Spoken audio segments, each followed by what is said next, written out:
I think it's important to hear your thoughts because as a doctor and someone with a special interest in men's health, you probably see this all the time. You see how much it's affecting men to not, seek healthcare on time or even at all.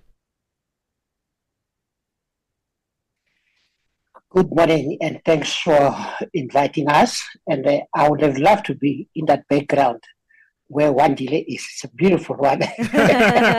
Yes, I see those cows as well. Maybe he should slaughter us a few. It's beautiful. No, I'm saying he must actually slaughter one of those cows for us as well. Yes, I would love that. I would have loved that. But anyway, I think having, I don't want to call it transformed, having seen all of these that the Wandile was talking about, I myself grew up in the most rural part of South Africa, or let's say Southern Africa, in Limpopo. And at the time when one was growing up, we didn't have all these medical facilities in the past. And people got sick because there's nothing that can stop you from people from getting sick. We do get exposed to flus, measles, and all sorts of things, pneumonias and everything else. And of course, there were some traditional way of solving all those problems. And they were solved because there was no other alternative. And I just want to say it was a lack of alternative. I remember in my case, as a young boy, growing up, you get cut, you get a laceration in the leg, and looking at that background of yours, Wandile, it was not uncommon to take a piece of cow dung and paste it onto the wound and to heal. But those were the times then. I grew up taking water and drinking that water from the well or from the river. But you cannot do it today. It's impossible. The same water will kill you today. I would never take that chance. And I grew up just eating virtually anything and everything that came around. Yeah. But it would not kill me at that time. Of course, now that we have an increased population, and not only population of people, even of animals, but also because of, and you cannot avoid it, that our atmosphere and even the environment is full of what I can call antibiotics and steroids that are now we buy all the food, we're getting all our milk from, it's all processed. Yeah. And in that process, we include things that are foreign to our body. And these are the things that are currently causing the problems now. So you find that we all have a certain amount of intolerance to things like antibiotics. Probably we react to them. We're also taking, reluctantly, we don't even know, without knowing, we're even taking steroids. Because all our milk, all our vegetables, all our fruits, all the crops have certain chemicals that are foreign in the natural environment. So what is the result thereof is that the same cow dung, the same mud, the same water that I used to drink in the past, why you cannot drink it today is because already you have certain amount of antibiotics that has killed the things that would have otherwise made you survive at that time. Yeah. So today you are exposed to things and you have to go through the proper medical or health channel to be able to cure yourself from those kind of things. Let me stop you. Let me stop you there, Dr. Mhinga. I need us to take a break because I just wanted us to get opening statements on the conversation of the day. But it's going to be a very short break. We'll come back and continue to speak to you, Wandile, and yourself, Dr. Mhinga, on whether or not African culture is to blame for men's reluctance to healthcare. I love the fact that you guys speak a little bit about the history of us as Africans and how we've sought healthcare prior. But one would then debate, I mean, women were there as well. They also were part of rural environments who used, African practices and not, today's modern healthcare practices. But they still do seek way more healthcare than men do in today's day and time. Why is there a difference there? It's 21 minutes past 10 Central Africa time. Be a part of today's African View debate. We'll continue this after the break.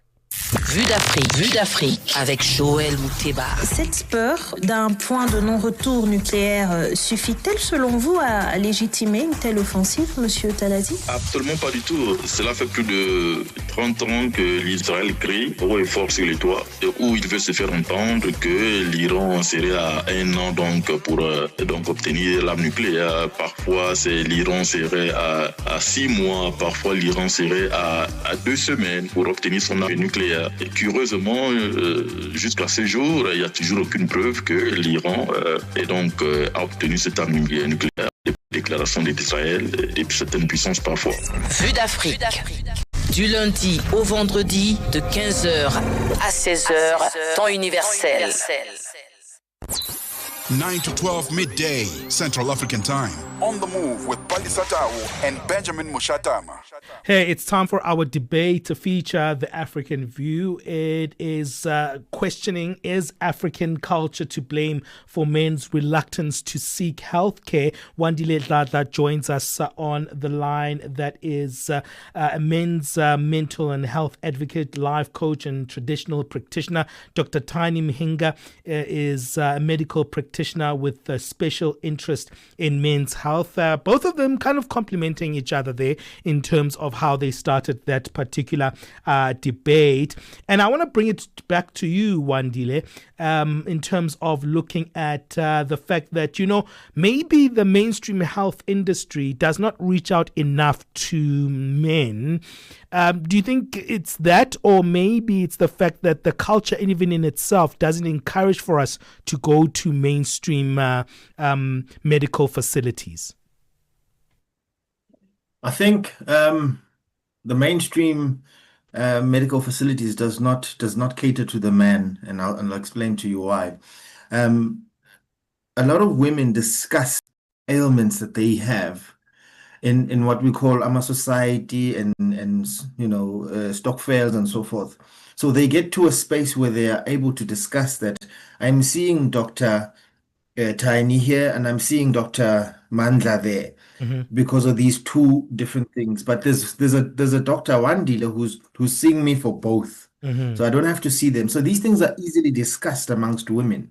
And the facilities are catering more for women because the numbers with women are more. So you look at it in a business sense, I would cater for the majority as well.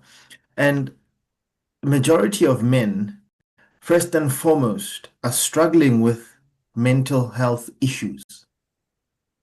So the last thing that I care about is this physical being.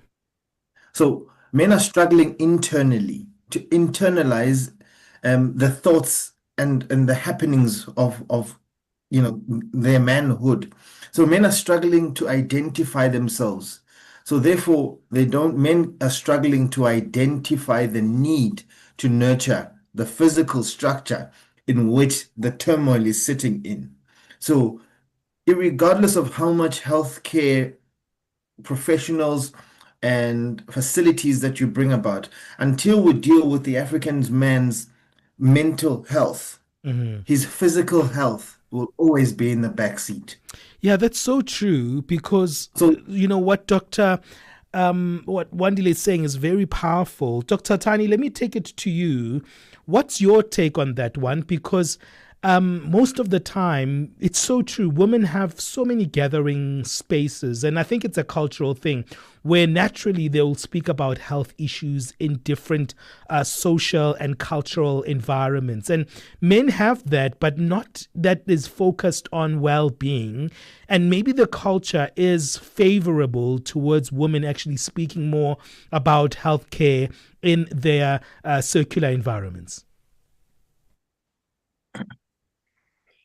I think Wandile is putting it very mildly, and I think he's being very polite. He doesn't want to say that women are much more organized than men.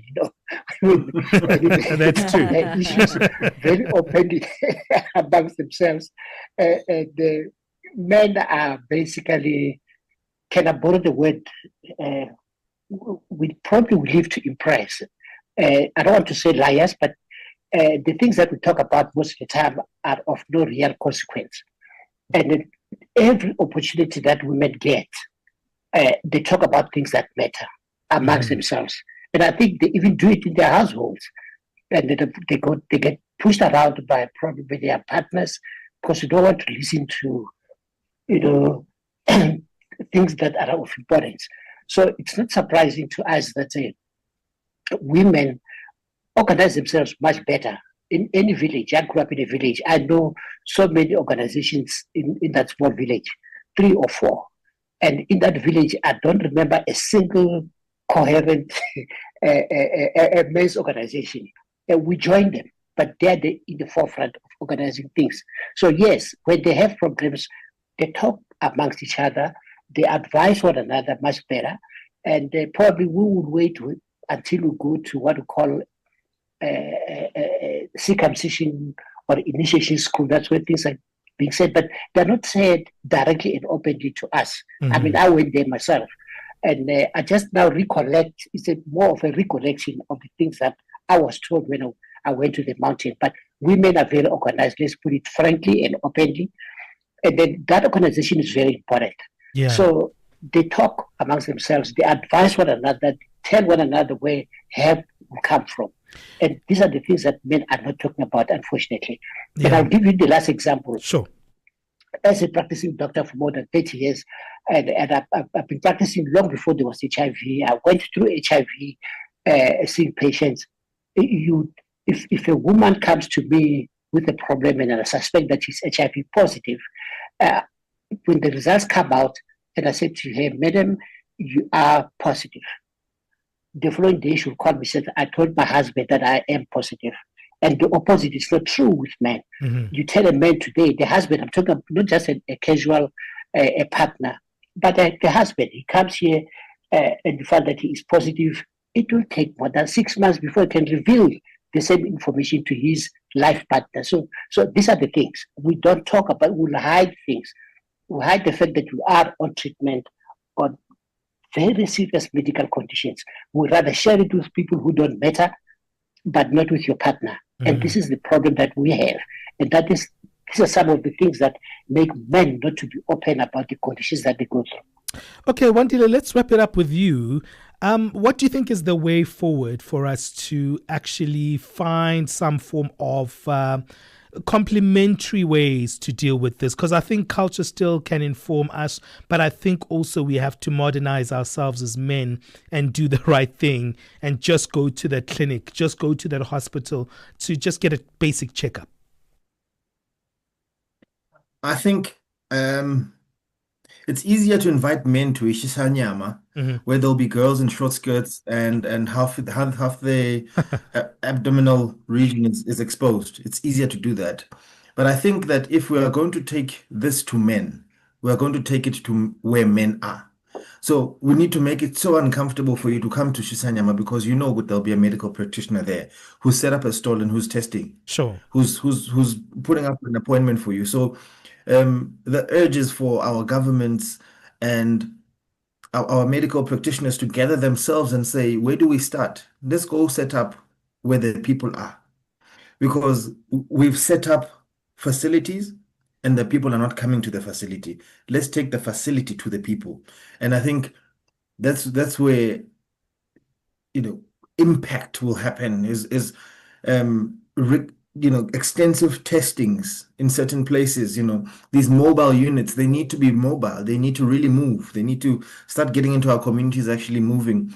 And instead of me buying a bottle of Hennessy, let me rather pay for medical aid or medical treatment with that money that I was going to spend on Hennessy and Ace of Spades and whatever the case is. So instead of spending and splurging on things that are, in future or even in the near future, they're going to harm myself, my family, and my kids, and eventually the legacy of the African man that I am. Let me invest that into this being. And secondly, let guys like me who go out into the community and speak to men who are struggling. Let us gather ourselves. Let us work together with health practitioners who Tiny. I will engage with you to say, how do we set up a men's conference? We need to test for prostate when the men are arriving there. Guys need to be comfortable enough to say, I'm not okay. We should not only be competing about size. but we should be competing about health.